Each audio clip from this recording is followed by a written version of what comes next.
Okay, welcome to this meeting of the Safer Neighbourhoods and Active Communities Scrutiny Board. My name is Councillor Paul Moore. I'm the Councillor for Hateley Heath Ward and I'm the chair of the meeting today. Under current regulations, this meeting is being held virtually to facilitate attendance and to enable the consideration of important matters during the current COVID-19 situation. This meeting will operate with members of the board joining us remotely to contribute and vote on any matter. I would ask all attendees to mute their microphones unless they have been invited to speak. Should you experience any technical problems during the meeting, please contact Alex Goddard, who's the clerk for the committee.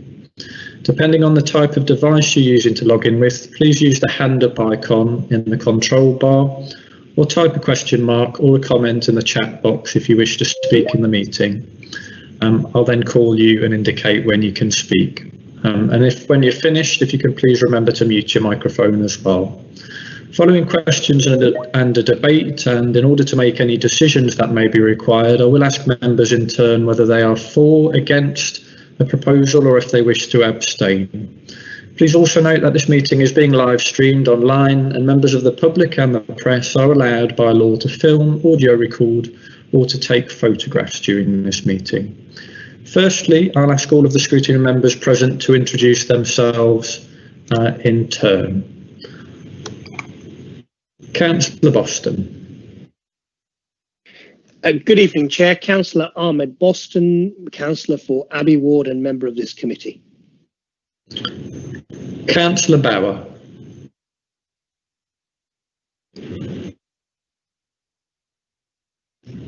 Councillor Bauer, are you there?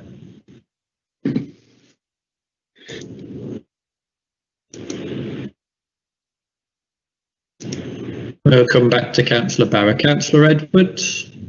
Hi Paul, John Edwards, Green and Ling Ward. Councillor Gill.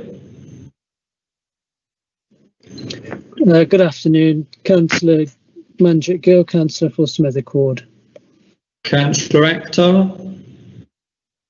Good evening all, Councillor Smaya Akhtar, Councillor for St Paul's Ward. And Councillor Jones. Good evening, Steve Jones, Councillor for Prince's End. Councillor Bauer, are you with us? Yes, please. Okay. And I'll just ask officers who are present as well to introduce themselves quickly. Alan. Alan Caddick, Director of Housing and Communities. Alison.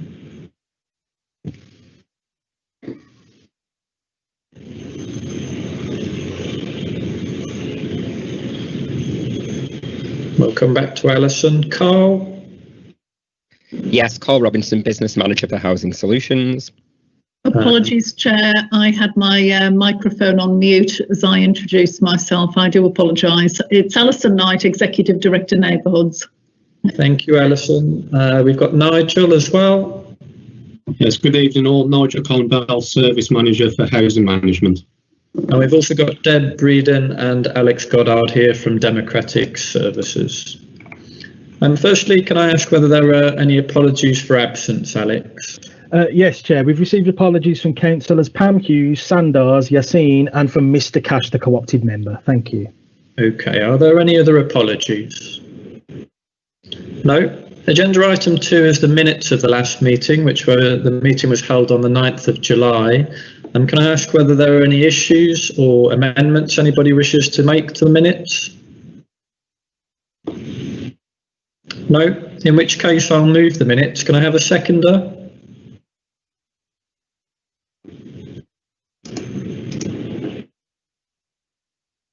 Second, Chair. Seconded by Councillor Gill. Thank you. Agenda item 3. Can I ask whether any member has an interest in any of the items to be discussed on the agenda this evening? Anybody have an interest they need to declare? No? Okay. Well, agenda item 4 is the reset and recovery phase 1 findings. Can I ask Dr. Alison Knight to introduce this particular item, and we'll take some questions and comments at the end. Yes, thank you, Chair. Alex, are you sharing your screen for the presentation, or do you want me to do that?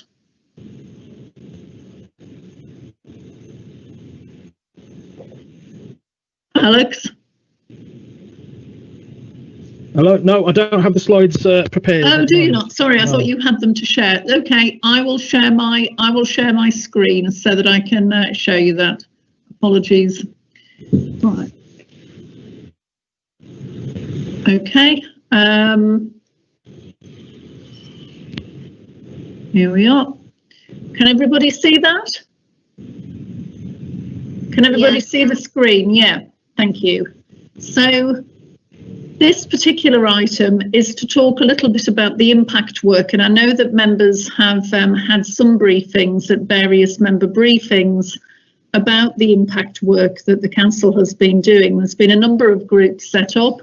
The community group has been chaired by Leslie Hagger and Alan Caddick, and Alan will be coming in to contribute to the presentation. I've chaired the economic impact, but I thought of particular relevance to this scrutiny was the impact of COVID on the community, and there are a lot of overlaps between the community impact and others. So just to take this further, so the source of intelligence that we've been using has been the national evidence. We've looked at the community impact working group findings that they've worked on.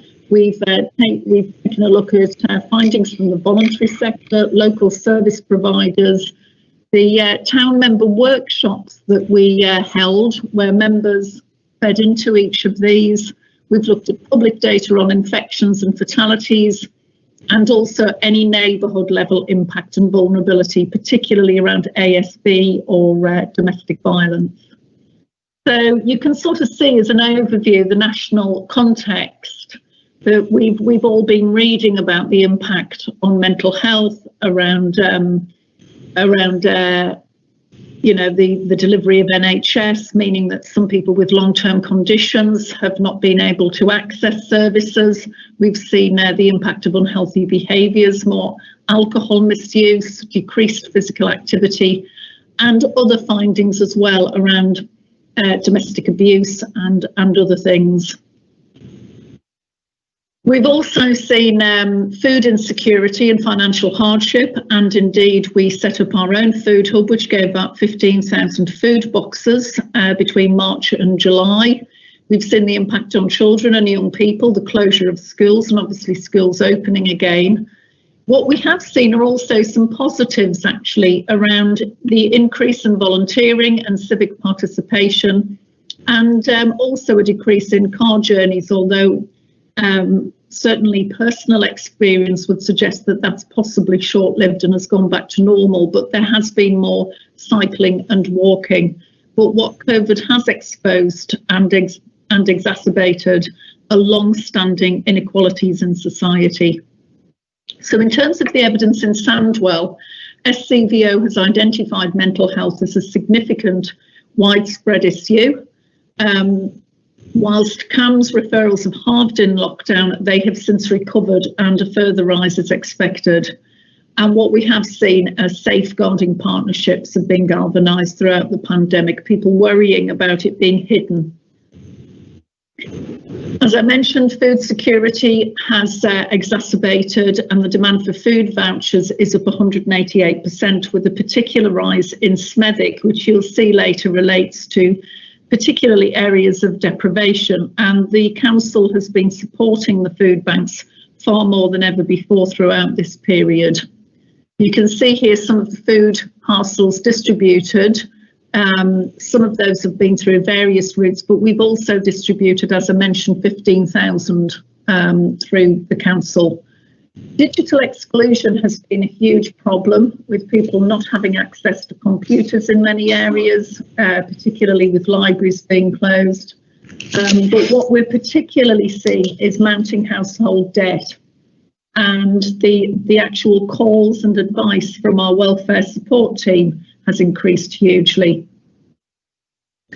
We're seeing signs of neighbourhood stress due to mental health and well-being and finance. Households facing eviction once the ban on evictions lifted in August.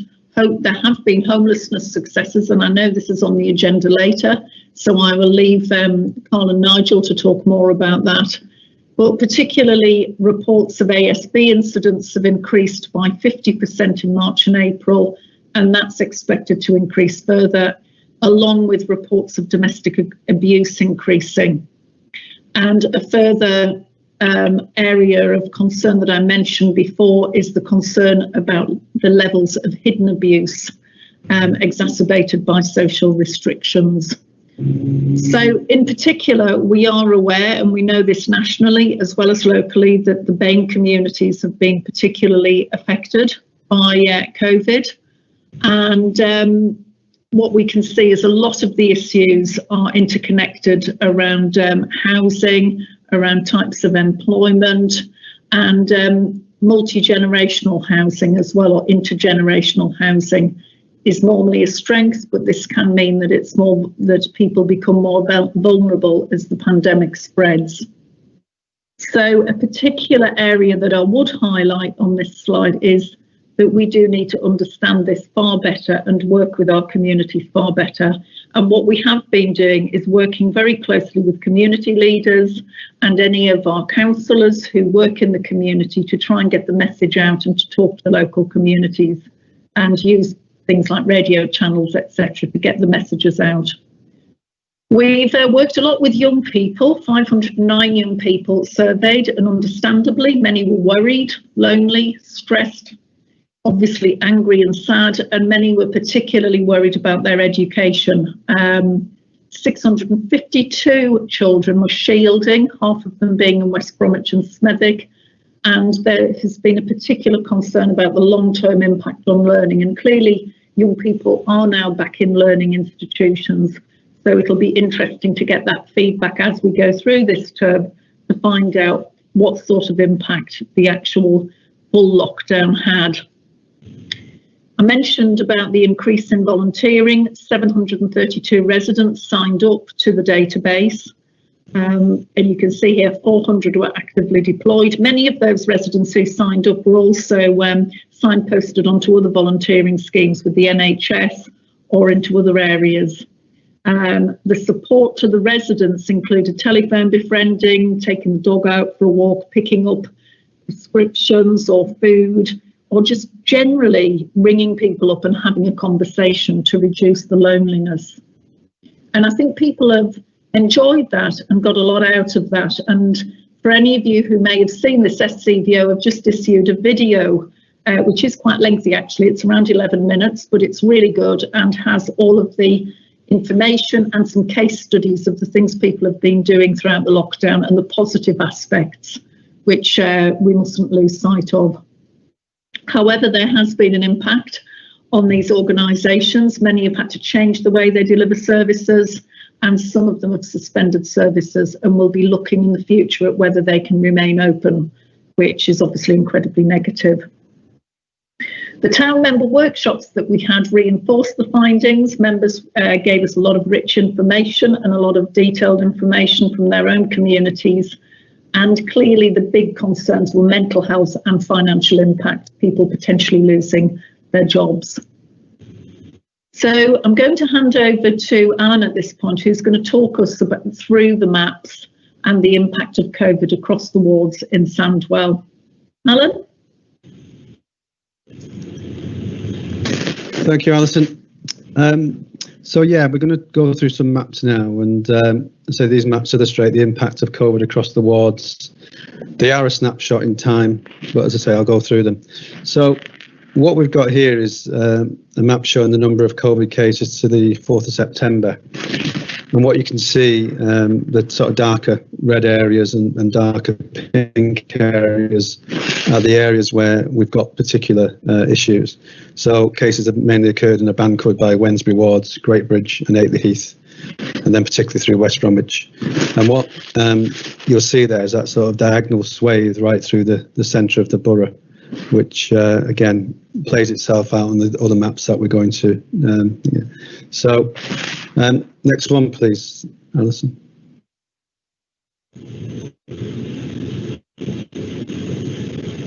That was the next one. Oh, sorry. Yeah. Sorry. Okay. I know it looks similar. Yeah. Okay. Sorry. Number of COVID deaths again to the 31st of July. So there's a bit of a lag in the data here. But again, what you can see is the darker pink areas, red areas, following that line again that was on the previous slide. So again, what we're seeing is quite deep concentrations of issues, particularly around deaths linked to those areas. And again, as we go to the next ones, you'll see things occurring as well around deprivation. So what we've got is studies have shown that in addition to personal long-term health issues, COVID risk factors also include gender, older age, deprivation, overcrowding and ethnicity. And Sandwell is a densely populated inner urban area, as we know. And again, that plays out in the maps that we've seen, and I'll show you in a minute. Deprivation is widespread but concentrated in the central part of the borough, and again, very much aligning with that central swathe. And spatial impact in the borough is highly uneven, and you can see that on some of the maps. So the following maps illustrate some of the known risk factors and therefore indicate where future vulnerability to COVID may lie. There's not necessarily a causal link around this. But parts of Tipton, central Wednesbury, central West Bromwich and Smethwick emerge as areas vulnerable to COVID. Next one, please. So if you think about the population age 65 plus and care homes, you can start to see where we've got the highest concentrations of older people. Interestingly, Smethwick is a younger profile, and that again is something I'll pick up in a minute. But what you see is there are concentrations of 65 plus in Rowley, Oakham, Springfield, Oakham and Lyme Farm. And again, there's also the case of the Golf Links Estate in Wednesbury, Leabrook and adjacent Gospel Hope in Tipton. So you can actually see there where we've got the concentrations of older people, the darker colours being the reference. Next one. And again, if you think about multiple deprivation, again, what you see is the usual suspects. And again, that's something that is going to create issues for us going forward in terms of people's vulnerability in those areas. Again, if you go into Smethwick, going to Prince's End, you'll see quite significant deprivation indices there. And again, that's something we're going to have to be mindful of when we think about our ongoing approach to dealing with COVID. Next one, please. Again, this is an overcrowding map. Again, it's 2011, and what we do know is that it'll have got worse in the last 10 years. But again, what you see is the areas of overcrowding are particularly concentrated in certain areas. And these are the areas where we've got most of the issues around COVID cases and COVID deaths going through that central swathe through West Bromwich into Smethwick. And again, overcrowding is particularly a Smethwick issue. That causes some issues because we've got intergenerational households. And again, those intergenerational households are a particular challenge for us at the moment, with young and old mixing together. Next one, please. And again, if you then overlay Black, Asian and minority ethnic ethnicity over those maps, again, what you see is particular stress within those communities. And again, what we're seeing through the cases and through deaths and through ongoing issues is particular concentrations, which again require us to really think about our approach going forward. Next one, please. So key findings, recommendations. What COVID has done is exacerbated existing weaknesses in Sandwell's community related to underlying poverty and deprivation, and those maps very much give you a good indication of that. We need to do something different to address these underlying vulnerabilities. But to do this well, we need to ensure that engagement is done in the right way and is culturally sensitive.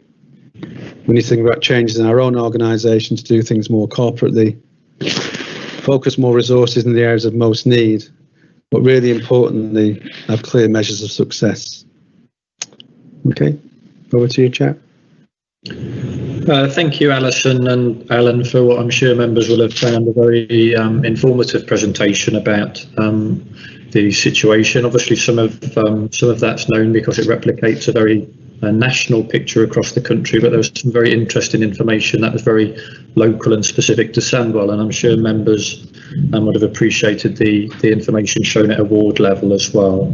Can I ask any members whether they have any questions or observations or points that they wish to make to indicate, please?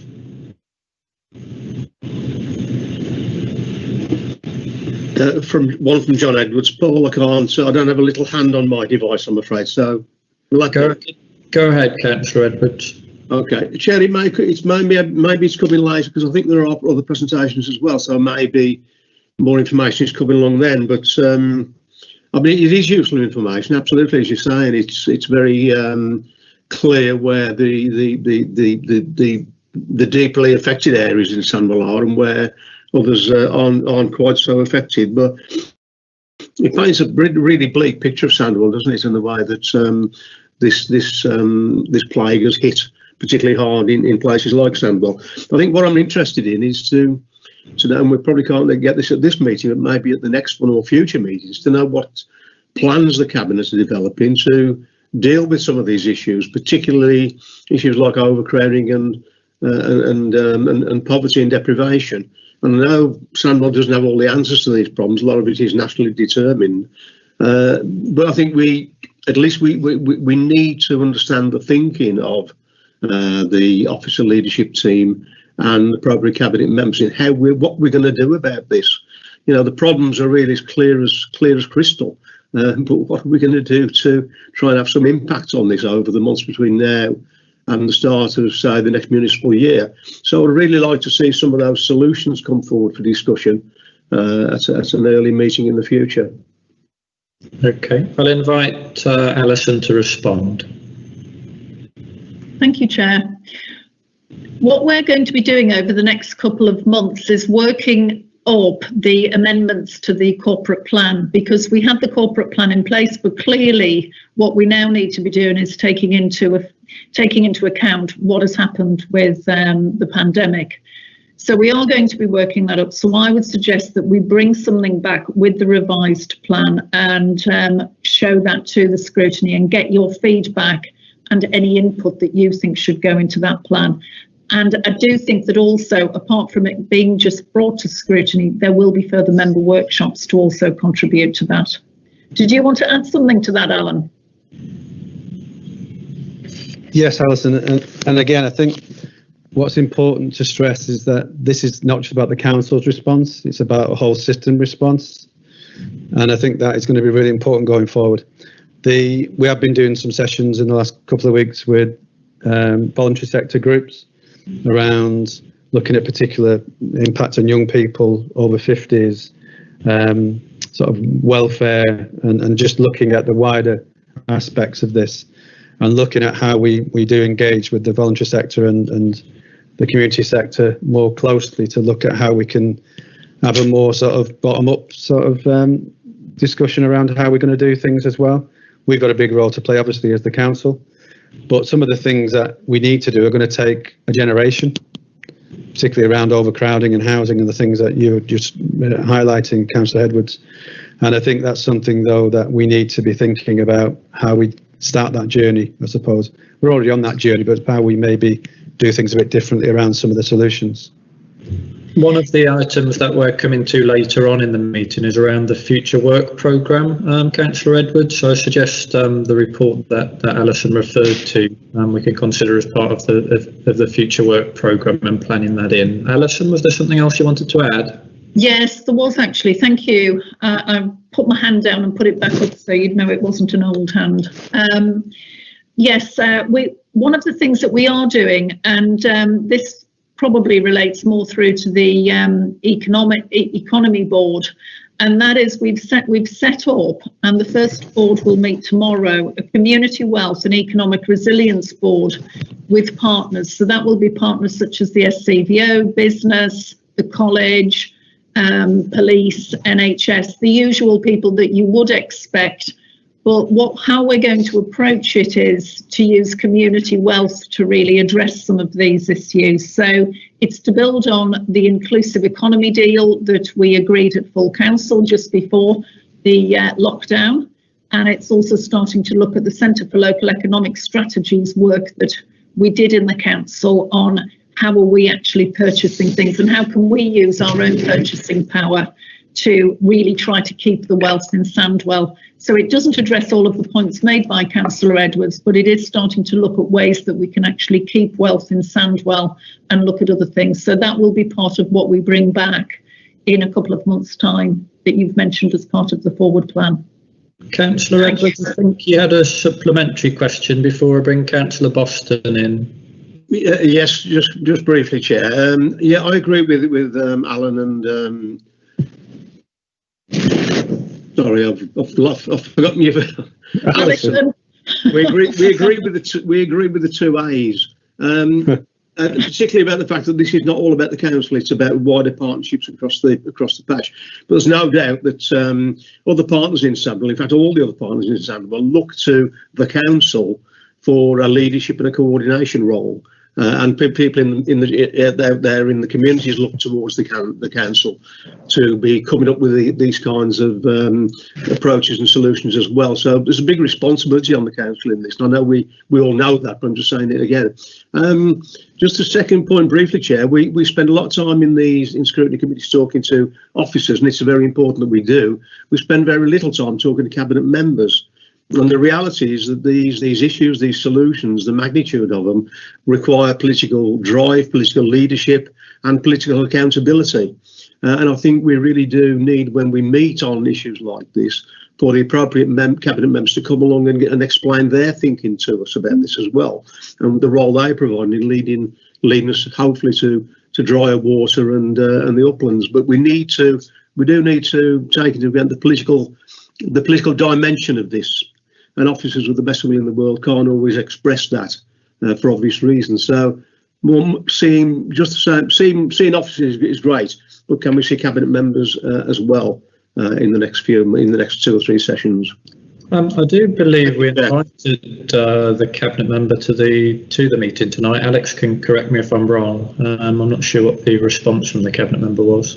I did extend a general invitation. Obviously, if the board wants cabinet members to attend to address the board specifically on certain issues, we could arrange for a formal invitation and request them to attend as well. That can be done.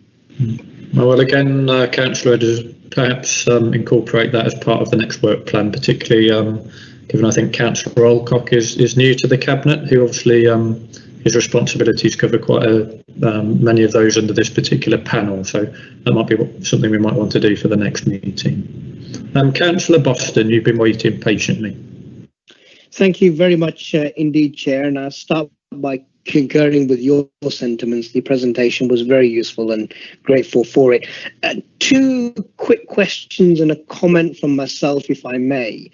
We saw in the pandemic volunteers play a central role in ensuring essential supplies and services were provided. I saw that in my own ward, and Alison's absolutely right in her presentation that actually if there's one good thing that's come out of this truly terrible pandemic, it has been the sense of volunteering community spirit. But I'm conscious of the fact that there shouldn't be a substitute or an excuse for the council or indeed the government to actually roll back on the support from statutory agencies and the public authorities. That's pivotal. One of the issues that I picked up from volunteers who were active, particularly during March and April when the pandemic was at its worst, was the fact that when they went out and tried to do shop pickups for people, they were refused by the shops because the shops were saying to them, where's the proof? Because obviously there were the restrictions on the amount of goods that you can purchase. So what work are we doing across Sandwell, and going back to Councillor Edwards' point in terms of the council playing a leadership and coordination role, what work are we doing with shops, etc., to ensure that volunteers are best supported next time we go into that type of situation? I certainly hope we won't need to go back there again, but if the figures are anything to go by at the moment, it's not looking good. And my second question was around our use of community venues. Now, I appreciate a lot of them have been closed and have only recently reopened, but what are we doing around engaging places of worship and others? I've certainly picked up on the ground that some of them have felt that they haven't necessarily had that type of communication from the council that they would have liked in terms of getting out public health messages at the appropriate times. So what work are we doing to increase that? Just 2 quick questions there, Chair. Thank you. Thank you. Alison? Thank you, Chair. I'll answer the first question, obviously first, and that is what work we're going to be doing with shops. I mean, that was actually very challenging in the early days of the pandemic. And, you know, it included me contacting a national supermarkets head office to try to actually get things resolved at a local level. And it was very, very difficult because they were limiting the amount of food that anybody could have. And that resulted in us working much more closely with local business, which was another positive, that we worked directly with a number of the manufacturers and distributors, including the wholesale outlets. So that was one of the things that we did do. What we're now doing is, because we're obviously concerned about the potential impact of a no-deal Brexit, and you know, food coming into the country, along with a possible second spike at the same time. So the staff who were involved in setting up the food hub and getting these supplies are now working together with public health and also voluntary sector colleagues to really look at, well, what can we do actually to try and, I suppose, mitigate. We can't prevent it, but to mitigate and see how we can actually support our residents. And the thoughts that we're having at the moment are probably more about how we further support the food banks, further support the voluntary sector, and that we really do make sure that we work closely. And the sort of things that we did to help people who maybe couldn't pay directly were that some of our voluntary sector organisations who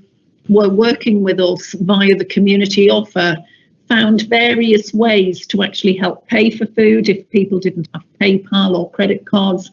They found ways to do that, where two people would go along to the shop with identification, two people would sign for that, so that local people felt reassured that they did have some sort of, you know, safeguarding in place, really, because clearly there was a lot of fraud going on, a lot of people turning up to people's houses, pretending that they were from the council. So we've worked really closely with the voluntary sector on that.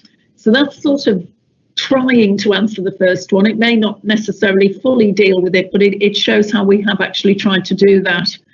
The second one is that you asked was about engaging places of worship. And I have been working really closely actually with the Director of Public Health, because I'm leading the communications cell work. And there have been a number of meetings with faith leaders that Lisa McNally's had with some of the team who work out in the community. And those have been really successful. Whether or not all of the places of worship have been attending those is another matter. But what we've also been doing is trying to talk to community leaders, trying to talk to faith leaders particularly, and provide them with the latest guidance from government, and really trying to get those messages out, not just through the faith leaders, but also through our own councillors who are also part of those communities. So we have tried to do that, but if you have any specific instances of where you think we could do better, please do let me know, because this is what we need to do as we go into the winter. We need to keep those channels of communication going and improve them. Thank you, Councillor Hoston. Alan? Yep. Yeah, I think just going back to the food issue, I mean, it's obviously been a big issue, but we've seen significant increase in requests for food vouchers. So we've done an awful lot of work to, you know, support people in all sorts of different ways. And going back to Councillor Edwards' point about the role that the council plays, we've played a real, you know, central role in basically supporting people, but also engaging with other sectors and other people, places of worship, as Alison said. And I think that's where we've really made the role of the council a really primary one, because we've knitted things together. And I think that's been an important part of it. And we've done an awful lot of work that's gone unseen, I think, which has enabled us to actually support people in need, but also work with our various other sectors to make sure we have a more wholesale approach to things. And I think that's been one of the good things that's come out of the last few months. Okay, Councillor Boston, did you have a further question, or is your hand still up from your previous question? I think my hand's still up from previously, but thank you very much. Those responses certainly clarify things, and I appreciate that the strain all the council departments are under, and this is a learning experience for all of us, but it's encouraging to know the steps that are being taken to plan ahead for the future. Thank you, Chair. Can I ask whether there are any other questions?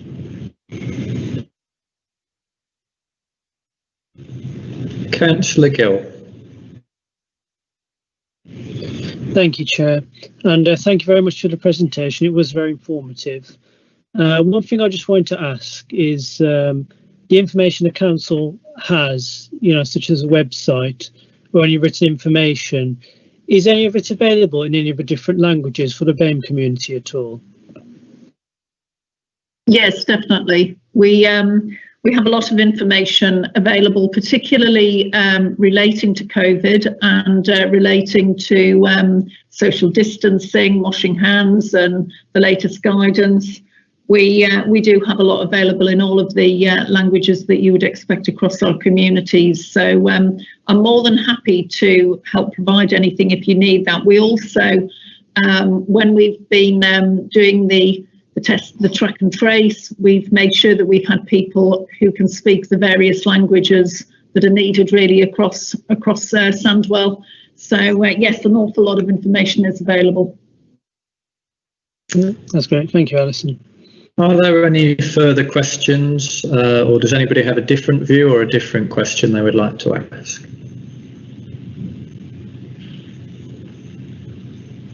I'll ask two quick questions myself then, if I may. First one is around the emergency food centre that was previously operating from Tipton Sports Academy. Most of certainly local government planning and national government planning seems to be geared towards the possibility of a further lockdown. Could you just let me know a little bit about how prepared we are to scale back up that operation, should it be necessary? Second question is around the housing rent arrears. I think the figure of 26.6% was quoted in the presentation, and clearly something that will have an impact on both the short and medium term finances of the council. Perhaps just a little bit of further comment on that in terms of our planning and thinking to that as well, please. Thank you. Alison. Thanks very much, Chair. I'll probably ask Alan, as Director of Housing and Communities, to come in on the second question, if that's okay, Alan. Yeah. On the first question, the plans at present, and this is obviously to be reviewed and to be discussed at a leadership team, and obviously with the Cabinet as well, aren't necessarily to bring back the emergency food centre. As you know, that was based at Tipton Sports Academy, and SLT have now reopened some of the facilities, and that was part of the plans as well when we closed the food hub in July.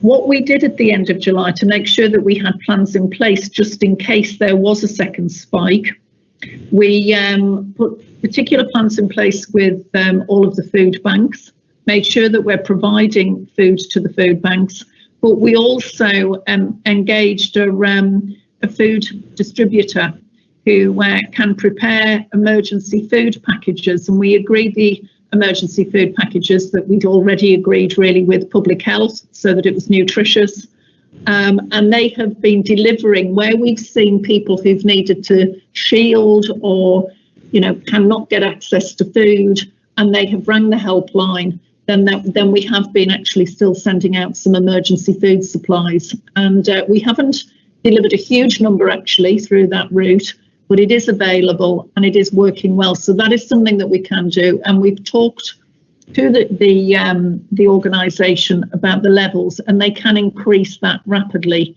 However, if necessary, we do know how quickly we managed to get this going, and given that the previous leader and chief executive asked me to start a food hub, I think it was mid-March, and we had it up and running by the time lockdown was underway, and we had the team to do it. Now that we have the learning, we know we could do that pretty quickly again if we needed to.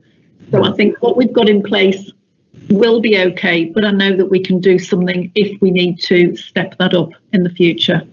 I think if we did need to go back to that kind of facility, if you like, it may be possible to operate it from another premises or even a community centre of the council. Yeah. Alan, can I bring you in? On Thank the you, Chair. question to do with the rent arrears. Yeah, I think one of the things that we have done in the last sort of 6 months is engage with people. You know, we've done it in different ways and different by doing. So we've not obviously been looking at enforcement because that's something that we put on ice as such. But what we have done, and Nigel can come in a little bit later for more the detail, is engage with people so that if they are seeing that they're in arrears, we're actually working with them to try and look at how they manage that.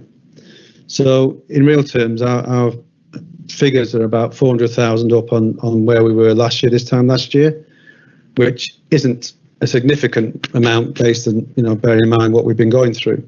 And that's down to the work of the team in terms of engaging with people, supporting people.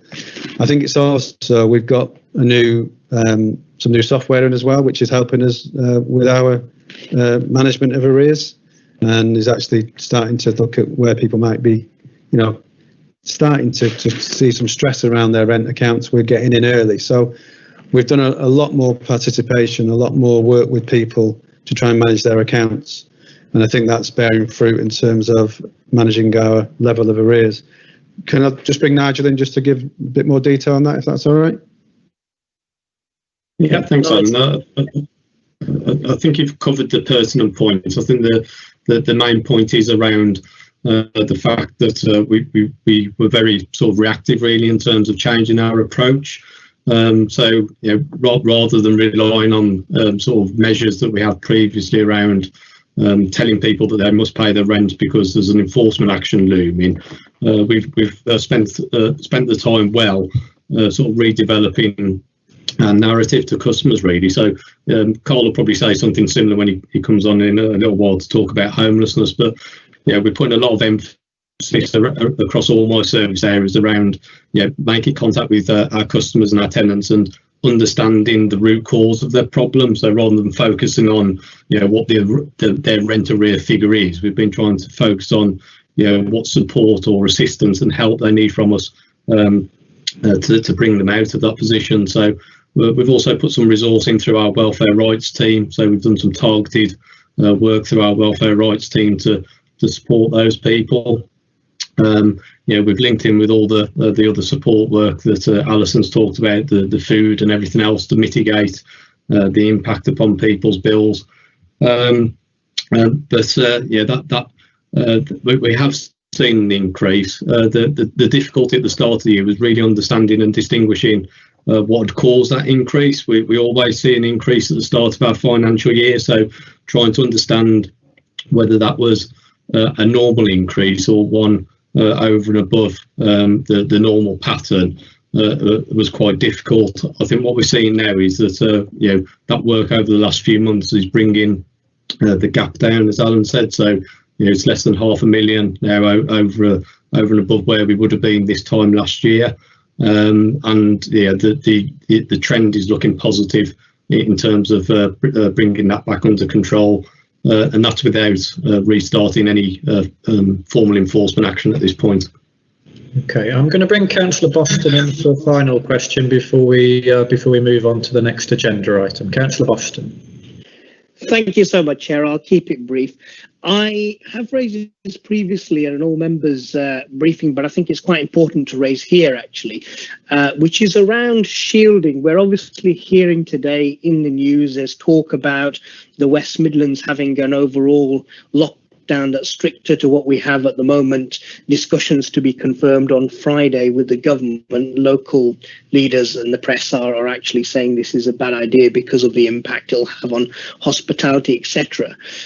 But given how fast the situation is changing and the fact that we as a council could be required to implement things like shielding, for example, at very short notice, not only for people in Sandwell, but as I understand it, people who live out of Sandwell but work in the metropolitan area, how prepared are we to address those events at quite short notice? I know that Alison mentioned the fact that the food hub went brilliantly, which it did, and we have that experience. But generally speaking, how prepared are we to implement these measures if we need to do so at quite short notice? Thank you. Dr. Alison Knight. Thank you, Chair. I think we're very well prepared. I think, the fact that we've been working under these circumstances now for over 6 months, and we have a full implementation plan with public health and with adult social care.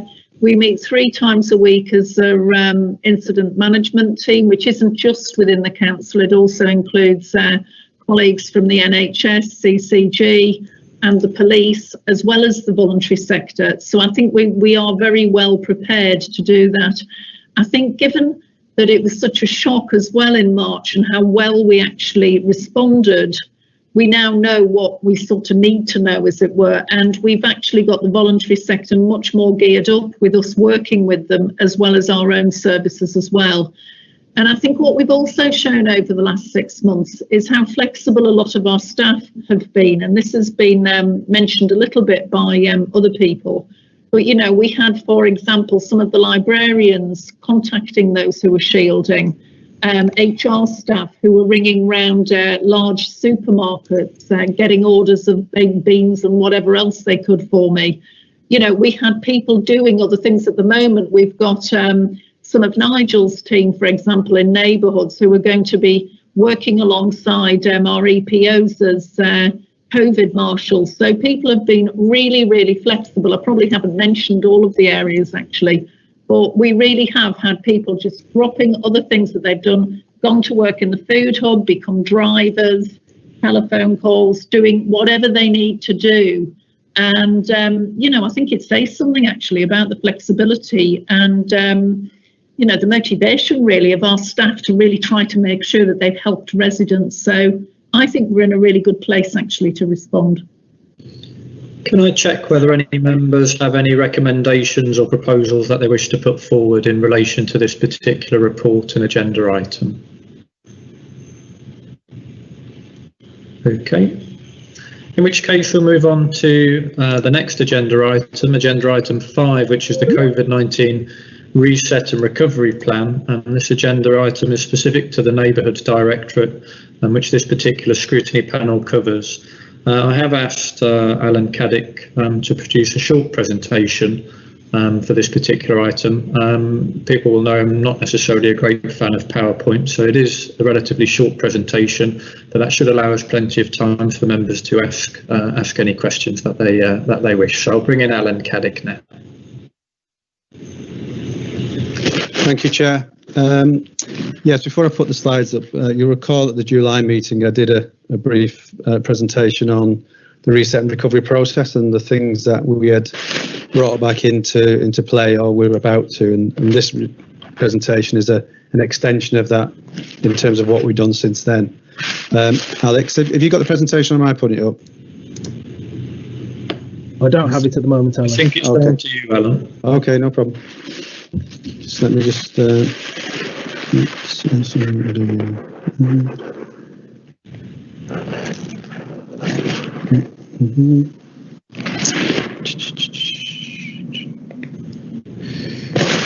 Okay, can you see that? Yeah. Okay. Okay, so as I say, this is an update on where we are with the reset and recovery of services within neighbourhoods. So just to recap on the process we put in place, so just to refresh members' minds. So we have established a reset and recovery board, which meets weekly. We've got a defined process of restarting of services inclusive of reset and recovery pro forma, which everyone's expected to fill out. Risk assessments taking account of government guidance, which has been difficult with some of the ambiguities around some of that. Engagement and consultation with trade unions. So 3 times a week there is a call with the trade unions, and where we need to take reports in on restarts, they go through that process. And what we also have is consultation with public health, health and safety, facilities management, HR, communications, anyone who needs to be involved. And what is clear is that all restart plans need to be signed off by all consultees before going to the board. So if they're not signed off, they don't go. And again, that's been a key aspect of what we've been doing. So just So looking at the sort of range of services that have restarted or increased their activities, and others are planned. So grounds maintenance, that was obviously a big issue for members and local people in terms of shutting that service down. We had a 3-phase approach to the restart of services, and all services are now back to normal working. And we're continuing to cut grass and do the necessary things we need to do. Housing repairs, there was an increase in activities, which will enable non-urgent repairs to be completed, but with the local restrictions that we've got in place, we have gone back to essential repairs only.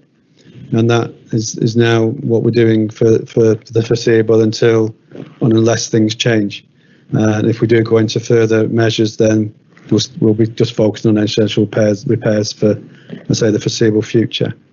CCT and concierge services, all those are back to normal, full working practice.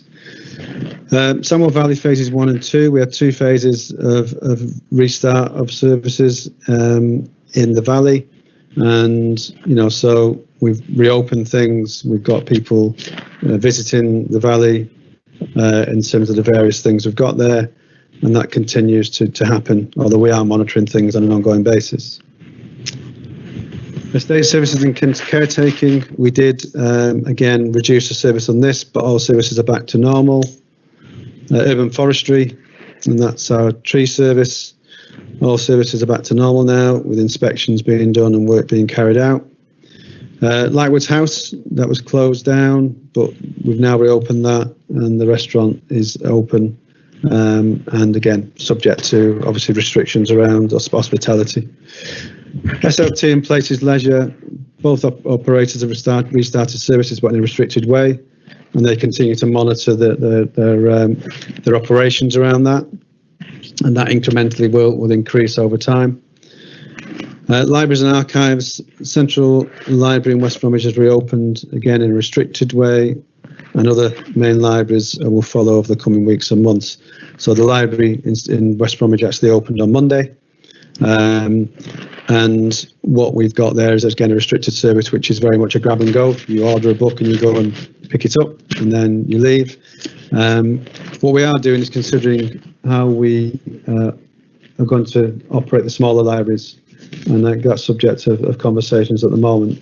But we will be focusing at the moment in opening the main libraries in the towns, and that will be again incremental over the next few weeks and months. Shop mobility, which is something that we look after. This was approved in time to support service users returning to West Bromwich shopping centres after lockdown, so we tried to harmonise that if best we could. Community centres and Sons of Rest buildings, again we've got a phased approach to reopening. There are different operations in each of the community centres. Some are operated by groups, others are operated through the council, but basically we've had a phased approach to that. And again, this one is another one that we've been looking at, and that's housing management, home visits and community settings. So we've recently approved this, and what this will mean is housing management staff will now start to commence home visits and do other community-based activity where there's a need to do so. And that again will allow us to respond to safeguarding concerns more readily, or intervention to prevent or address ASB. And again, as we've said, we've had increases in ASB over the last few months, and we've been dealing with them in a particular way. But we're now starting to get out more visible in the community, and that will allow us to deal with things. And where we need to engage with people who are vulnerable, we can do that in a more sort of organised way. And Alison mentioned earlier about the support for COVID-specific activity, again, particularly COVID marshals. We're also doing track and trace visits as well. So we're basically getting out into the community more and supporting other initiatives. Now, this last one is almost goes back to the conversation just having about rents and rent arrears. Government have lifted bans on evictions to protect our income. We need to think about how we're going to deal with that. So where we need to take some action, we will consider that. And this is the same across council tax and other income that the council needs to get in to support its activities. But again, as Nigel said earlier, we're working with people to not look at enforcement, but we do need to have enforcement as something, as a tool to use where we need to. And again, when we're talking about ASB, the fact that there's been a moratorium on evictions, the courts have been very much either closed down or working in a very restricted way, means that we haven't been able to take things forward, much to the sort of the issues of the community who want to see things happen, but we have been restricted. So what we have done though, everywhere where we can get things to a court situation, we've done that.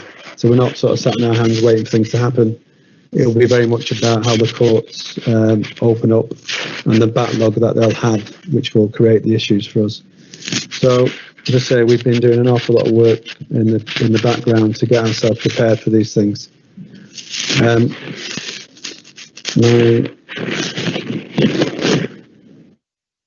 cursor's not working at the moment, so have I frozen? We've still got you, Alan, but I think there's a little bit of interference with the sound at your end. So we can hear you. Sorry. Sorry about that. I think it might be my daughter just come in and is making a bit of a racket. Sorry about that. So other services planned for restart. We've got obviously a number of play areas across the borough, 75 in all. And we have been very cautious in terms of reopening them, and that was for good reason, to prevent, that congregation of people. Although people have been using them unofficially, we haven't given official approval for them. So we've now got approval to open play areas, and they've all been inspected prior to reopening. What we are going to put up is new signage, which will be indicating what they expect the people using them. And they'll very much be pictorial signs. Going back to Councillor Gill's point about different languages, we wouldn't be able to put signs up in all languages. So very much pictorial signs which will indicate what's expected. And again, we've got museums and archives which are due to go to Reset and Recovery Board next week for approval.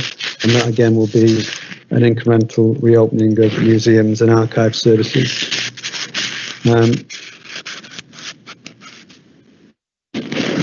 Frozen again. So, and again, just other areas of note, which is quite topical at the moment.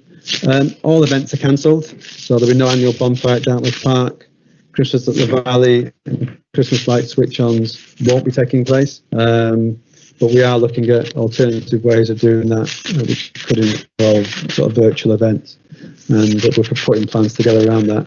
But as things stand, there's too much risk involved in putting events on where we're going to have a mass congregation of people, and with that in mind, we've cancelled the events that I've mentioned there. So that's the last of my slides, and happy to take any questions. Thank you, Alan. I mean, first of all, thank you for your hard work. I mean, there has been considerable progress since the last update to the board in terms of services that have restarted at the council. I mean, from my own work in my day job outside of the council, I am aware it's not just a case of reopening the doors or turning on the light switches. There are quite a lot of steps that the council has to go through in order to restart these services in a safe way. Can I ask Councillor Boston to come in first, who has a question? Thank you very much, Chair, and thank you to Alan for that presentation. You mentioned libraries, and I fully appreciate the situation the council is in when it comes to all buildings, and particularly libraries. But a point that has been noted certainly by myself as a ward councillor, and I'm sure by Alan and his team and everyone at the council, is the fact that the closure of libraries has had a significant impact on people's mental health. So, for example, the Thimble Mill Library in my ward is not just a place where people access books, etc., but also a place where a huge amount of community activities take place. I know it's a changing situation. I know it's incredibly difficult to say, but do we have any idea of when we'll be able to give a rough timetable to people about when libraries, even the main town libraries, will be reopening, because people have been asking the questions a number of times, and it'll be nice just to be able to give a rough idea, even if it's not a precise one, of when they'll be reopening. And my second question was in relation to the current situation in terms of housing and the eviction ban now being lifted by the government. What is the council policy in terms of this? So have we made any changes to our eviction policy in light of COVID and the challenges that people now have in terms of COVID, particularly when it comes to paying rent, etc.? Thank you. Thank you, Councillor Boston. Yeah, your first question is a really relevant one, really. What I will do, if I may, Chair, is I'll circulate information about the programme of reopening libraries, if that would help. Rather than go through things here, we can circulate that and give you a better understanding of what the overall plan is, if that helps. So I can do that. Great. In terms of housing and evictions, and there are people far better served in Nigel and Carl who can talk more about this in terms of the detail. But we have, as we said earlier, we've been very clear that we're not into evicting people. We're into working with people to basically manage their tenancies, manage their rent accounts, and trying to sustain those things. And that is a lot of the work we've been doing, and you'll hear some of that when Carl talks about homelessness shortly. So we're not doing that, but we do need to have enforcement as a tool, because there are some people who are probably manipulating some of the situation at the moment, and we need to be able to deal with that. So we have been very clear that we're having a very sort of inclusive approach to this and working with people. What we have got, Councillor Boston, is more of an issue in terms of the private rented sector, where we're going to see the ban on evictions coming, and that could create a real spike in issues for us in terms of demand, because landlords obviously have they've suffered in this period because they've not been getting income, and they've been having to deal with that. So what you will see is probably a bit of a logjam of issues coming our way. But what I can say to you is we've done a lot of work around preparing for that and making sure that we're working with landlords. We're working, to try and support landlords as well as their tenants. So we're trying to do things in a very constructive way. And it's got to be said, in the last 6 months, we've done a significant amount of work to plan, to do things differently, and enable us to actually manage the sort of waves around this. So I want to give you that reassurance that we will be working with people, not doing things to people. And that's an important point I'd like to make at this stage, if that's okay. You're on mute, Councillor Moore. Councillor John Edwards, sorry, you indicated you had a question. Yeah, thanks, Chair. Chair, I'm not the biggest fan of Christmas, so therefore cancelling Christmas doesn't fill me with too much horror, but I know not everybody's like me. When Alan talks about no Christmas lights switch-ons, does that mean no Christmas lights, or does it just mean we won't be having the normal razzmatazz crowd gathering that we normally have when somebody, some celebrity who nobody's ever heard of, actually presses a switch? Which is it, Alan? Are we having lights without ceremony? Yeah, there'll still be lights, but not the switch-ons. Oh, okay. The switch-ons obviously will create an issue for us, but we'll still have the lights, and we'll still have a switch-on of sorts, but not with the mass congregations that we've had previous years. Okay, I think that makes sense, Chair. That kind of still avoids the backlash that I think we would get from traders who seem to think Christmas lights make a difference in terms of the numbers of people who would go shopping. I don't know if there's any credibility in that in that at all. Probably not. But yeah, I'm glad we're saving a little bit of Christmas, if not even if we're going to not have the razzmatazz that we normally have. That's fine, Chair.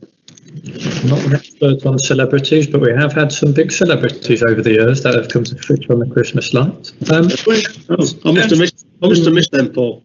Councillor Stephen Jones, you've got a question. Oh, thank you, Chair. It's just a very quick one, really. With things talking about opening up again. When are we going to be allowed to open our surgeries back up again? We're still being asked to do home visits to people, and who deals with the distancing, the safeguarding? Is it the council, or is it the Labour Party, or is it a question what should be asked of group? Question around members' surgeries, many of which are obviously in community buildings, quite a lot of which will be in the Neighbourhoods Directorate. Alison, I think you indicated you might have an answer on this. It was more that I thought nobody else might, so so I thought I'd better step in, really. We have opened some of the community buildings. I think it's more about whether the advice from Democratic Services is that you shouldn't be having surgeries, and I think that's probably what I need to understand first. And so I think it's probably something we need to take away and speak to Democratic Services, because I'm not sure what the position is and what they've advised members. A lot of our community centres have opened depending on whether they're on a type of service level agreement and it's their own staff. When it's some of our staff who've been seconded, we've had to follow some of our own staffing guidance and look at that. So there are different ways, really. But I think if we could start looking at what Democratic Services are maybe advising first, would that be helpful, Councillor Jones? We take that away and I have a conversation with Democratic Services. Yeah. Any advice, really? I'm just wondering. Yeah, there was a second part to the question, and I think I've forgotten it, actually. What was the second part of the question? It was about starting that back up, and then there was another part, I think. Well, who's responsible? I mean, there's a lot of councillors underlying health issues to diabetes and stuff like that. So who's actually responsible for saying, well, that you kind of like encroach within 2 metres, you're in a confined space? Where do those recommendations come from? Do they come from us holding the surgery, or did it come from the people, the building we were holding it in, if it's a council building, or does it come from the party? I just that we start slowly being asked to start our surgeries again.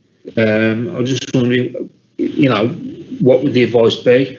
I think it's another one to take away for Democratic Services. So, Alex, if you've made a note of that, maybe you and I could pick that up tomorrow. Yes, of course. Yeah, is that okay? And we'll pick it up with Surjit directly, or Elaine. Okay. I think that's and we'll get back to you, Councillor Jones. Thank you. Yeah, I think we'll perhaps come to that perhaps in the recommendations from members as well. Are there any other questions? Or does anybody have a different question or a different view that they would like to put across? I'll finish again then with one quick question, if I may. Nigel may smile because I've already emailed him a query recently on behalf of a resident, but there does appear to be a little bit of an increase in frustration amongst some residents in the borough about the pace at which we haven't reopened the neighbourhood offices and indeed the council house for people to come in with enquiries. I'd be grateful if maybe we could just have an update on the latest thinking about that and whether there is anything we can do to move quicker at all with reopening those offices for people who do wish to submit an enquiry in person or pay a bill or talk to a member of staff. Alison. Can I come in first, and then maybe Nigel can say a little bit about some of the plans. First of all, we have actually taken the opportunity to revitalise, modernise, whatever really, the one-stop shop at the council house. And what we've done is, and we've done those fairly recently. So there was some people turning up and not being sure about whether they could pay in, but we have put up a lot of notices so that people can understand how they can pay. So a lot of people have been paying online, or they've been able to pay in post offices. So that's been specific work in the one-stop shop to really try and open that up more and to use the time to modernise the facility as part of the workplace vision. So I think the key thing is, and I'll ask Nigel to come in, with us having such high rates of coronavirus, we've had to be really careful, not just for our staff, but also for our residents, for everybody working, living in Sandwell. to avoid having people in enclosed spaces. And because we have made such a lot of other provision in terms of online and other things, and I do appreciate not everybody wants to pay online and not everybody is able to pay online. You know, that was one of the things that came out of the impact work about digital exclusion. But we have tried to make such a lot of that available that really we felt that we, as a council, we have to lead the way in saying that actually we can't just be reopening all of our buildings immediately because of this particular problem and the rising cases. So we have got other plans, and I'm going to bring Nigel in at this point, but I thought I really need to set the context as to why we haven't rushed to immediately reopen all of the local offices. Do you want to come in, Nigel, at this point? Yes, thanks, Alison. Thanks, Chair. I suspect I'm probably going to repeat some of the stuff I've sent you by email, but obviously for the benefit of everybody else. I think what I would say is that it has been that prioritisation exercise, and I suppose if you go back to the slides that Alan has just talked through, you'll see that we've been working on an awful lot in terms of bringing services back up. So, we've had to make decisions about what the things that we've prioritised to take through those processes to make sure they are safe. When we've looked at the services that we normally deliver through the local housing service, we were perhaps in a fortunate position in comparison with some of the service areas, because we'd already started a journey before COVID around changing some of our services. So we've done a lot of redesign work to try and nudge customers towards digital contact in any event, because we think that's the way that we need to deliver the service going forward in the future. Except that we've probably taken a quantum leap into that change process a lot quicker than we were necessarily planning to do. But as I say, that pre-work did enable us to switch on a lot of digital access methods for people to come into the service that has mitigated the risk of them not being able to contact us. So the data that I see suggests that actually, the number of people who are contacting us now is very close to what it was before we closed down. So it doesn't suggest that there's lots of people who are being excluded. What our data also shows is actually we're getting a lot more efficient and better at delivering the service via that method. So, some of the inquiries that used to take us over 50 days to respond to, we're responding in less than a fortnight now. And I believe, with further service development, we'll improve that even further. So for that reason, I'm confident that there's not lots of people who are being excluded as a consequence of the offices not being open. I accept the points around digital inclusion, and we need to do more, and that's why we've prioritised, as Alan was saying, getting our staff back out on people's front doors. So for those people that we spot through triggers coming into our service who may need additional support or a face-to-face contact, then we'll be looking to do that out in the communities in the first instance, whilst we continue to keep this under review and then look at what our future development programme is. Thank you. I don't think you were suggesting it in your reply, but obviously the local offices are important to members of the public. So as soon as it is safe to do so, then I'm sure we would want to see those offices reopen. Obviously, if there is any plan to the contrary, then I think we'd want that to come back before the board for a full report. Can I ask whether there are any final questions before we move to any recommendations? Okay, does any member have a proposal or a recommendation they wish to move? Councillor Jones, perhaps a recommendation around the advice surgery issue? Yeah, we can do. We can ask for more clarity from democratic services. There may be a time when, when the neighbourhood offices open up and we're being asked now to do more surgery. So just give them their thoughts on a way to move forward. I think if Alex, if you can capture that in a form of words around further clarity on advice surgeries and when members can restart those surgeries. I think there was also an offer for Alan to produce a further report, circulate on an email information in relation to libraries, which came around as a result of an earlier question from Councillor Boston, if I'm not mistaken. So I think correct, Chair, yeah. if we can capture that in the recommendations as well. Thank you, Chair. Is there anything else that anybody wants to add? Okay, thank you. In which case we'll go on to the final substantive item, which is a homelessness update. Can I ask Alan Caddick, Carl Robinson and Nigel Columbell to introduce this particular item, please? Thank you, Chair. I'll introduce, and Carl's going to do the presentation, and then the three of us are here to answer any questions. Yeah, you asked, Chair, for a report on homelessness and a homelessness strategy as such, and we did append the homelessness strategy to the report. But what we're going to do today is talk about what we did pre-COVID and what we're doing now, and what our approach is going to be going forward. And what you'll see from Carl's presentation is a significant step change in what we've done and how we're doing it, how we're going to do things differently. Nigel used the words quantum leap before. Now we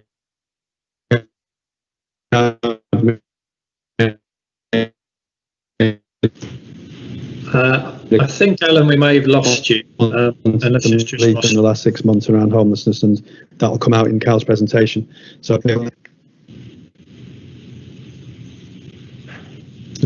sorry, can I just check? Is it just myself who's losing Alan, or no? No, he is.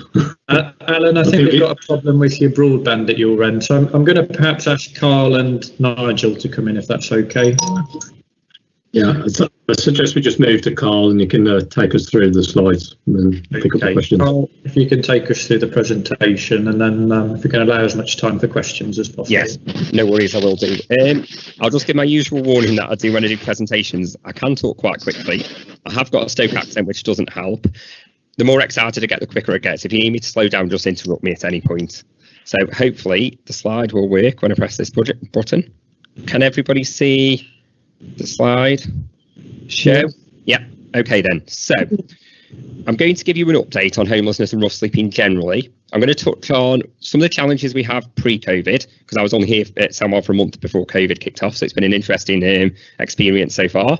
I'm going to talk about some of the challenges and, strangely enough, some of the opportunities we've had through COVID and some of the achievements we've made. And I'm going to talk through what my kind of ambitions are for the service for the next few years. So the challenge generally pre-coronavirus is quite significant for Sandwell. We had the welfare reform and the benefit cap impact a few years ago, which has affected affordability. I'll mention here as well the local housing allowance cap doesn't cover market rate rents in the private rented sector.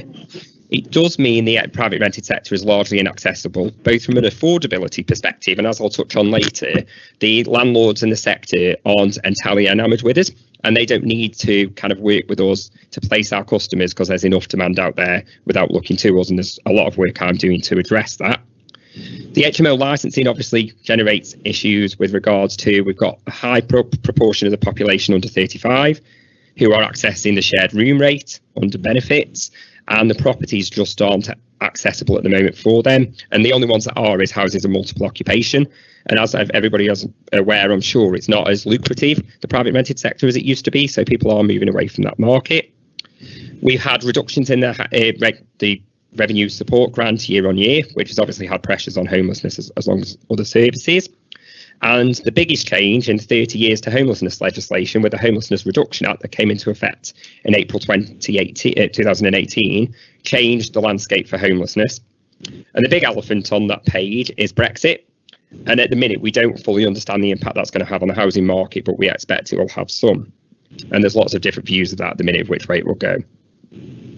From a service perspective, there's quite a few challenges we faced.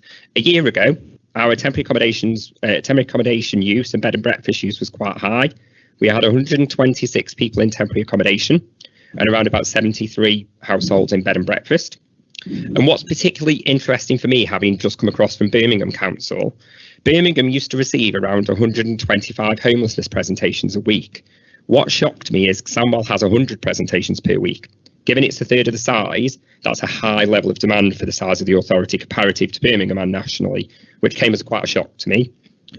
Our main homelessness demand comes from three key areas. So the first one is private rented sector evictions, and I'll touch a lot on that in this presentation because I think it's quite key.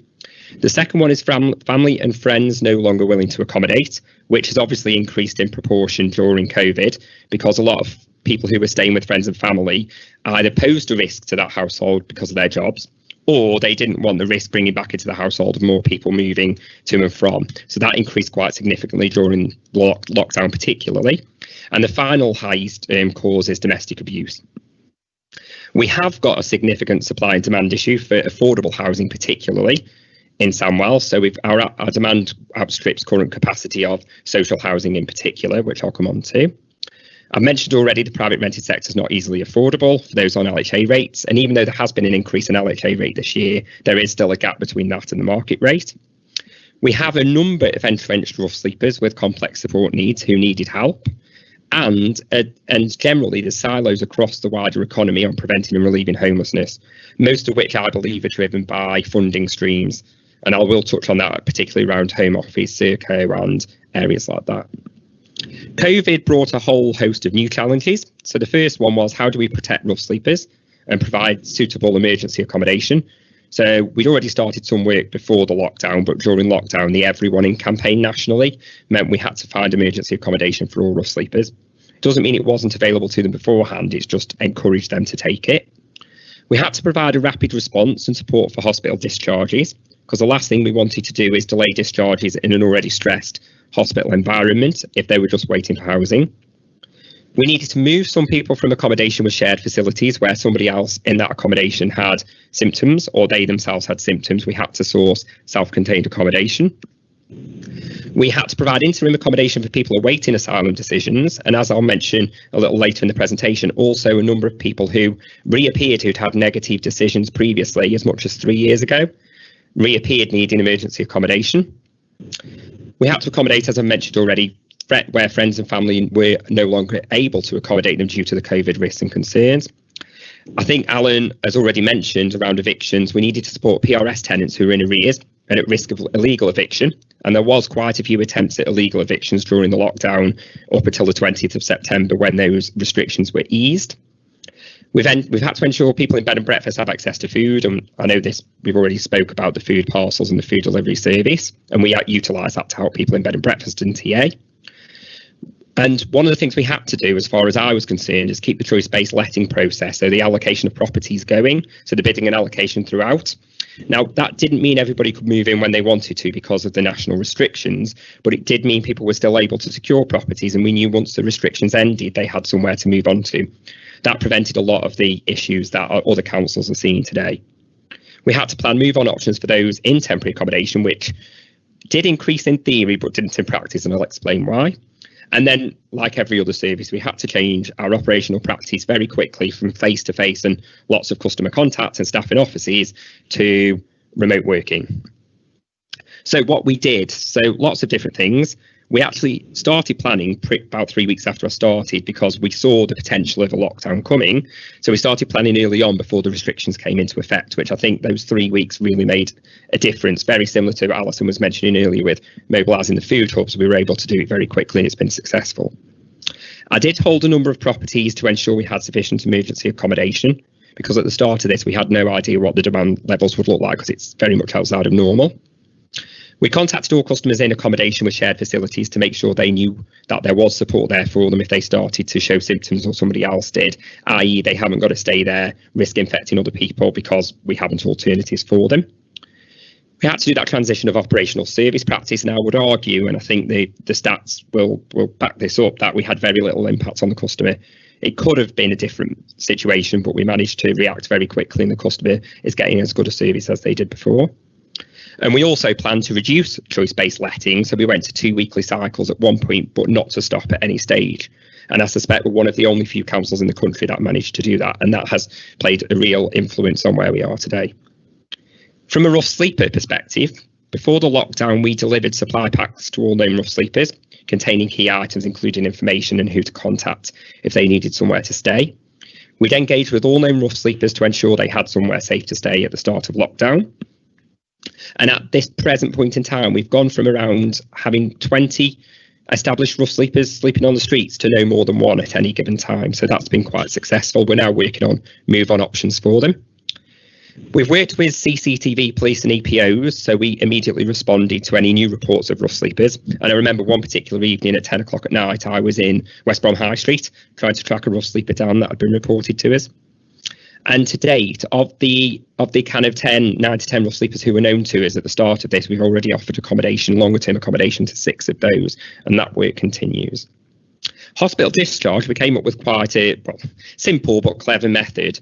Because the customers who are placed there have to talk to us themselves about their housing need to do their assessment, and the hospital staff weren't able to hand over to get them to go to the desk every time there was a phone call, we dropped off 3 mobile phones with our direct contact numbers to the 3 key hospital sites. So when there was somebody who needed support being discharged into accommodation, they handed the mobile phone to that person and they could get in touch with the service, and we dealt with that person directly without the need to go back and two, and that worked really successfully.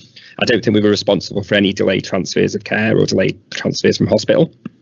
And then asylum and immigration, as I mentioned on a couple of slides ago, we did have a surprising demand of 12 households who'd historically received negative decisions.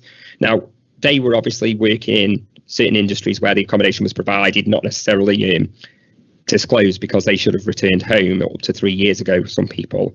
But because of the situation and the kind of relaxation of the argument around risk to life, we actually accommodated some of those people in emergency accommodation.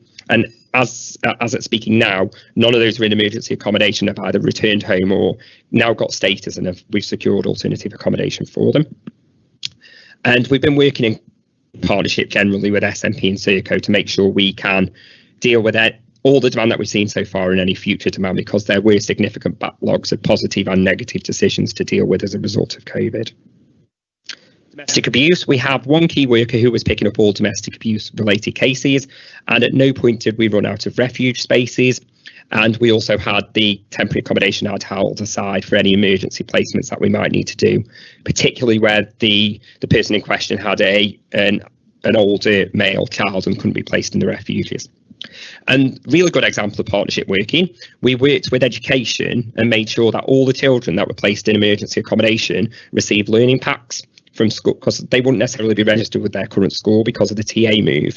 We made sure they had 2 learning packs over the course of the school closures to make sure that they could carry on with their learning. So it's around 100 children twice over were delivered out to them. And then finally, temporary accommodation. As I mentioned, I ensured there was sufficient capacity to deal with the predictable demand, but also the areas we weren't expecting. And I'm not sure if any other council in the country has managed to achieve this, but I mentioned before, TA a year ago was at 129.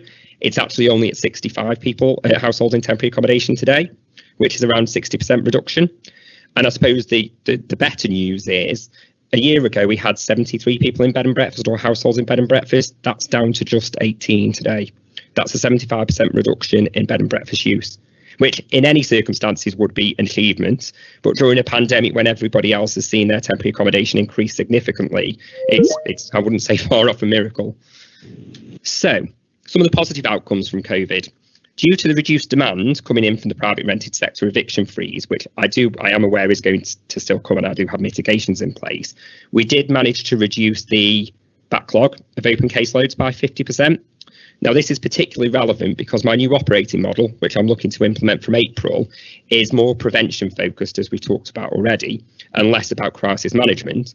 And to do that, the staff, when I started, had about 100 cases per worker.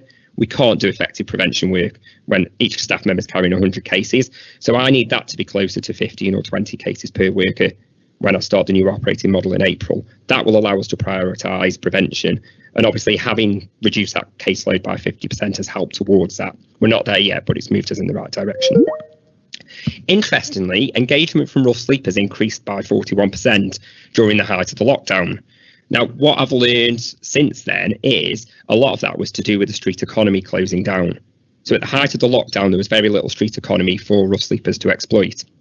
As the shops have started to open again and the high streets returned, some of those rough sleepers who are engaging have started to kind of creep back to that lifestyle because they make more money and get more support as they see it from the funding they secure on the streets compared to what we can provide. So there's a really difficult balance there. And I've got a few things in train, like the very similar to the change into action model that exists elsewhere, and a marketing campaign to encourage members of the public to contribute and support in a different way. We've had an opportunity to build on relationships with the private rented sector and provided preemptive support to anybody who's got arrears issues. So historically, homelessness service would only support tenants. We didn't really have a provision for landlords to contact us if there's issues and support the landlord. That's all changing. So we're about to launch Call Before You Serve, which is a landlord support service. So if they're having early issues with tenants, be it ASB, disrepair issues, rent arrears, they can contact us much earlier in the process, and we'll put some wraparound support around those people to prevent homelessness. This should start to address that upstream demand. What I'm also doing, though, is I've got some funding through the Homeless Prevention Fund for anybody who is already in arrears as a result of COVID or other reasons. We have some funding to support either payment plans through mediation or to prevent an eviction through covering some of those arrears in certain circumstances, because on average it costs around £5,000 to rehouse somebody. So it's much more beneficial for us to support somebody in paying some of their arrears off to save that extra pressure on temporary accommodation and needing to find alternative properties. We've worked with landlords on an incentive model, so that's just been launched as well, called Secure and Sustain, because as I mentioned earlier, we're not going to meet the housing needs of Sandwell without looking to the private rented sector as well.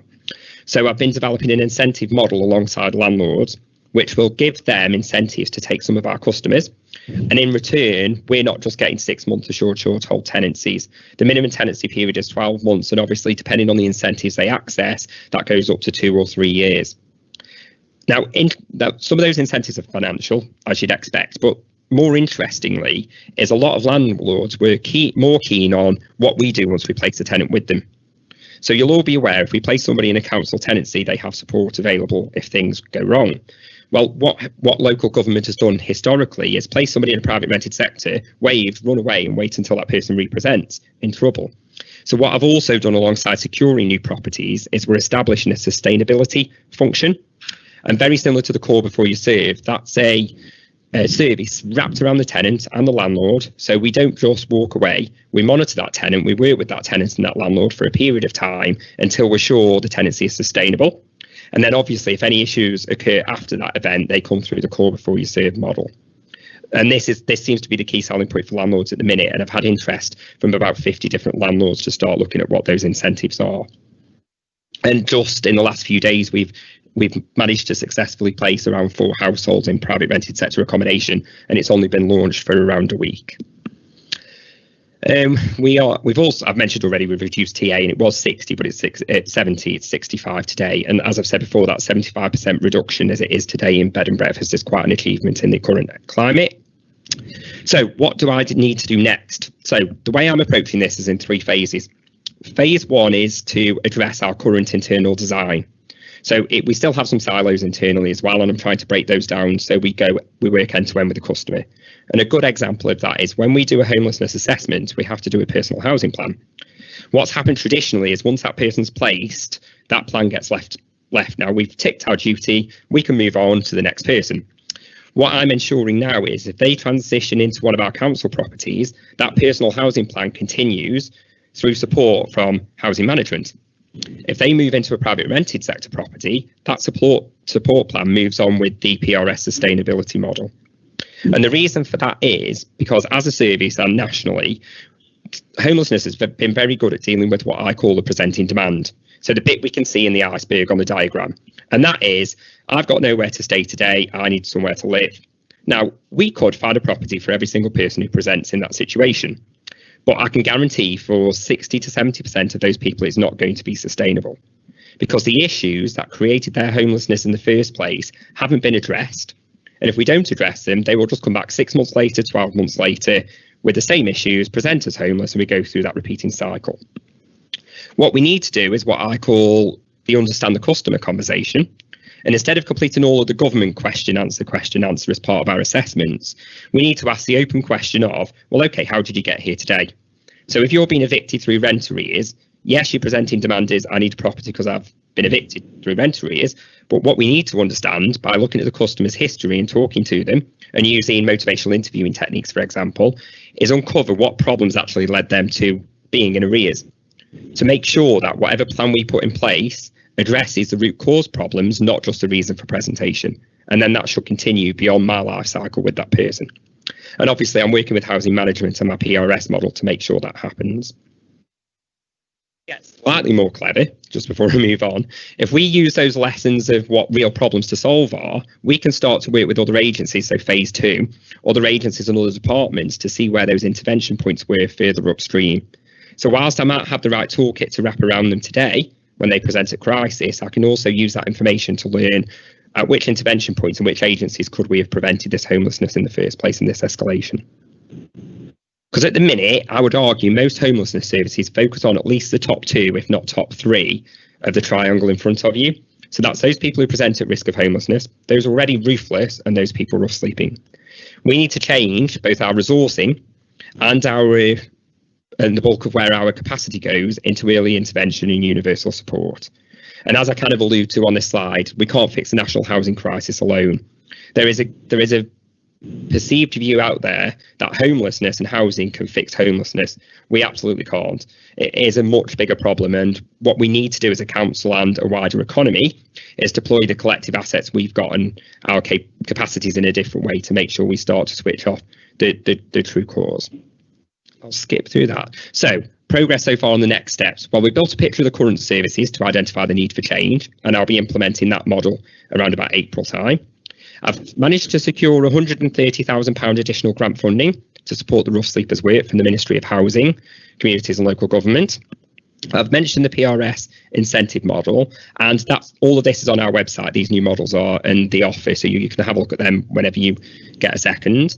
I'm developing a new prevention and move on toolkit. So by understanding the real problems to solve, I also am starting to wrap around the support services. So be it debt advice, budgeting advice, behavioural support, mental health support, to make sure that the right kind of tools are there to help prevent homelessness. And when somebody's in temporary accommodation, we can move them on in a stable way. I've explored IT solutions to reduce the bureaucracy, to try and cut out the waste there and try to make things better for the customer. So we can focus on that, understand the customer conversation. I've mentioned understanding the real problems to solve. Also in the process of developing a new rough sleeper operating model, because at the moment some parts of our rough sleeper model are disparate. I want to bring them all together. So when we pick a rough sleeper up on the streets, right the way through to housing, it's all done in one provision without handing the person off to various different agencies or departments. And I'll touch on the pilot work. So we do some pilot work with children's at the moment around effective support for 16 and 17-year-olds and care leavers. We've got the Housing First pilot project, which is focused very similar to my rough sleeper model around intensive support for rough sleepers. And then also, Alan and I have just been having discussions with prison service to start looking at doing a very similar thing for prison release. So we've got earlier indication of somebody being released. We can help sort out the right kind of support and accommodation. So there's a smoother move on, because we really struggle to place that cohort in emergency accommodation or any accommodation at the minute. So the key now for phase 2 is starting to develop and enhancing those partnerships. So I need to continue to improve relationships with both internal and external partners. We have our homelessness forum to support us with this, the next meeting of which is later on in October. We need to work to understand the whole homelessness system through the whole system picture across economy, not just the council's work. I'm starting to understand more and more about customer case studies to understand commonality and root cause, because I don't want to just fix the problem today. I want to fix it for the future. We're starting to work with partners to design early intervention and real prevention models, particularly children's and the Adverse Childhood Experiences group. And we need to join up commissioning across a wider economy, because I am a believer that there is sufficient money out there to address homelessness. It's just not used effectively because we don't use it as a whole system. And then that's just a diagrammatic representation of what needs to change. So the first thing we need to do is manage demand for services. So I'm a big believer of the principle, help me to help myself, from a customer perspective. So we need to start instilling in a lot of people who present as homeless that they have a responsibility and actions they need to complete themselves. We aren't able to wave a magic wand and fix all their problems. We need to connect up the support across all of the different agencies. So just because I'm involved with somebody from a homelessness perspective, it's highly likely 4 or 5 other agencies are involved as well. And we need to connect that up to make sure we're all working together. And we need to identify issues across services earlier, so we don't have all of these crisis presentations. We then need to change the way we deliver. So we need to review everything across the council and its partners around homelessness and how it connects. We need to ensure policies, procedures and strategies are aligned and don't work against each other. So, for example, the private rented sector enforcement team, we can't be, hitting landlords with a stick 1 minute and I come along and offer them an incentive the next, because they're not going to be encouraged to work with us. So we need to make sure our strategies are aligned.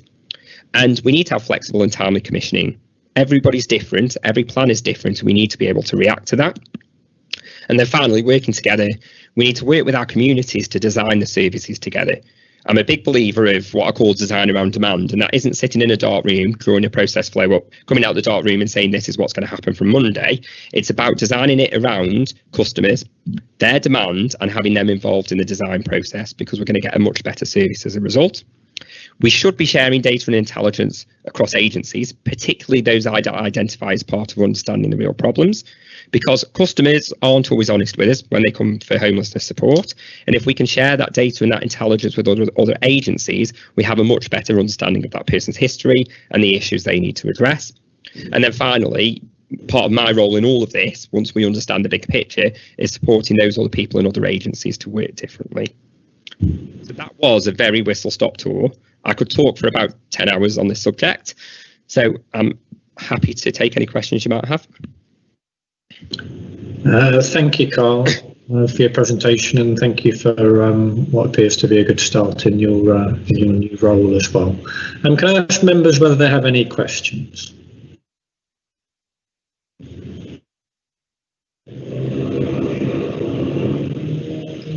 I'm struggling to believe that members don't have any questions for you, particularly given that Councillor Edwards, I think, requested this particular report. So I'll ask again, has anybody got any questions that they wish to ask on this particular item? It looks like Councillor Edwards has a question. Yeah, no, I thought it was just jam-packed with information, wasn't it? And it was the information that we requested, so there's not really much to say about that, except it's very welcome.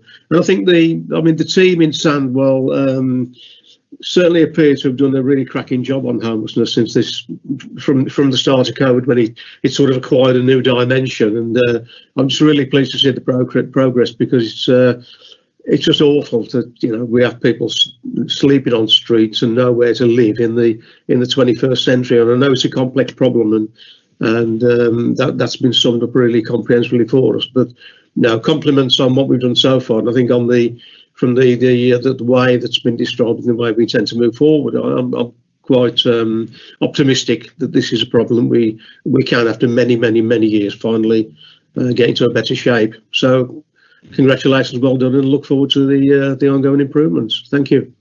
Thank you for your comments, Councillor Edwards. Alan Caddick. Yes, Chair, just say thank you to Councillor Edwards for those kind words, much appreciated. But I think what we're showing with that presentation and showing tonight is the amount of work we've done behind the scenes to actually get ourselves a lot better prepared, and actually working with people and actually finding different ways of doing things. And that is going to set us fair going forward, because we are going to get some challenges coming forward in the next few weeks and months. And I think, the presentation Carl's just done around homelessness will hopefully give you some confidence that we've got some real good things in place that will help keep people off the streets and actually manage their issues the best way possible. So, onwards and upwards for us, really. Thank you. Are there any further questions, or does anybody have a different view or a different question they would like to ask? Okay, in which case, Carl, can I thank you and your team for your presentation? It was very informative. There does appear to be a bit of a mind shift change in the council's approach to this issue as well, which I think is welcome by members of the board. So please pass on your thanks to your team. Does any member have any particular proposals or recommendations they would like to move in relation to this item before I move on? No. Okay, in which case the final agenda item is the work programme. I'll bring in Alex Goddard quickly just to introduce the item, and then I'll come in with a few words. Alex. Hello, board. Yes, this is to just provide the members on the board an opportunity to give some consideration to items for the work programme for the remainder of this municipal year. Under 3.1 of the report, you'll see that the next meeting is the 26th of November, where there's already a couple of items allocated to it. It's got a leisure theme, initially around the leisure in Sandwell, following all the COVID-19 situation, but also an update on the Commonwealth Aquatics Centre is also allocated to that meeting. There are a couple more meetings scheduled in January and April, and it's for members to discuss and identify topics that they may wish to consider in detail at those meetings. Thank you. We don't necessarily need to plan out the rest of the municipal year at this point. Obviously, we can call a meeting of the committee at any point should we need to. But it was really as to whether there are any particular items members may wish to add. I think there was a suggestion from Councillor Edwards earlier in the meeting around inviting cabinet members. That may be something we wish to do at the next meeting or a different meeting. From memory, we've got Councillor Alcock. I think Councillor Crompton is currently holding some of the responsibilities of this particular panel. I think Councillor Padder is also a relevant cabinet member for us. If people are minded to invite any of those to a future meeting. In terms of my own thoughts, I was hoping we would slot in a further meeting towards the end of February, early March, but I'll open it up for comments and thoughts from members of the board. Does anybody have any points or comments, or even a question?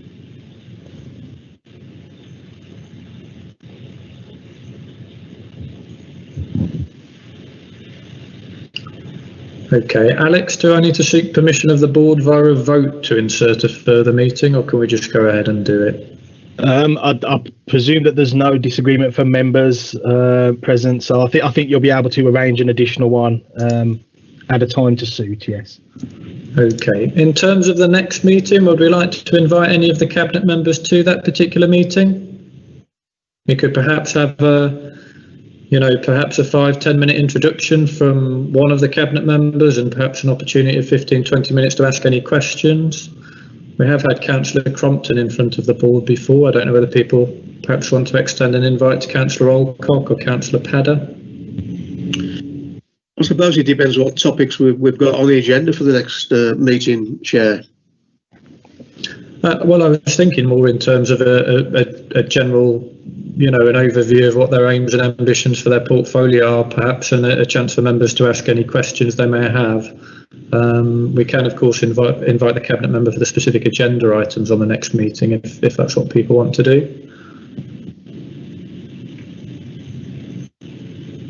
I should say I'm not minded either way, so I'm just looking for views, really. I think to be fair, Chair, and to be fair to the cabinet members, if they're going to come along with some prepared approaches for us, then I think that we need to tell them what we're going to focus on at that particular meeting. I know there's things coming out of the first item today that we said we'd like to talk about to talk to cabinet members about the future and dealing some of the issues that have been revealed fairly starkly by the COVID incidents. But I think, in fairness to them, we do need to give them something to focus on if their visit is going to be worthwhile. Have we? Do you know, Chair, what items we're going to be focused on at the next? The next meeting, there's an update report to do with leisure in Sandwell as a result of a report that's been produced. There's also an update on the aquatic centre, so we could invite the relevant cabinet member along for that. My own thinking, and certainly I've done it before when I was on the other side of the table, if you like, there's nothing wrong with inviting a cabinet member to give a general update on their portfolio of 5 or 10 minutes and kind of take the opportunity to answer any questions that members may have. Not all councillors have the opportunity to kind of question cabinet members that often. It's easy for me when I sit at the cabinet meetings and get the opportunity to do that, but that's not always an opportunity that's available to members on a kind of public forum. I think maybe we could combine both of those things then, Chair. And yes, certainly ask the cabinet members to come along and talk about how they see the world in terms of their remit, but also use that time with them to focus on a specific issue that we've still got interest in. And there's certainly the aquatic centre. I think whoever the cabinet member for covering that area is, it would be very useful to have them there next time when we are talking about the aquatic centre, but also give them that chance to do a general thought process with us on where they see the future for their area of concern. Okay, I think in which case we'll invite, I think, then the cabinet member who's responsible for the aquatic centre and leisure services to the next particular meeting. I'll give some thought about how we kind of weave Councillor Alcock and Councillor Padder into a future meeting, if that's okay. And as I said, I will propose that we insert a further date towards the end of February and March. There's quite a big gap between the 28th of January and the 1st of April next year, so I do think it'd be prudent to insert a further meeting. Are there any further comments or views on this item?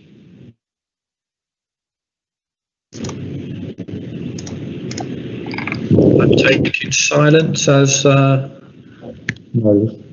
In which case, can I thank all members and officers for their attendance at the meeting today. If you have been watching online, I hope you've enjoyed it and found it informative. Thank you very much, everybody, and good night. Thank you, Paul. Thank you. Good night. Thank you. Bye.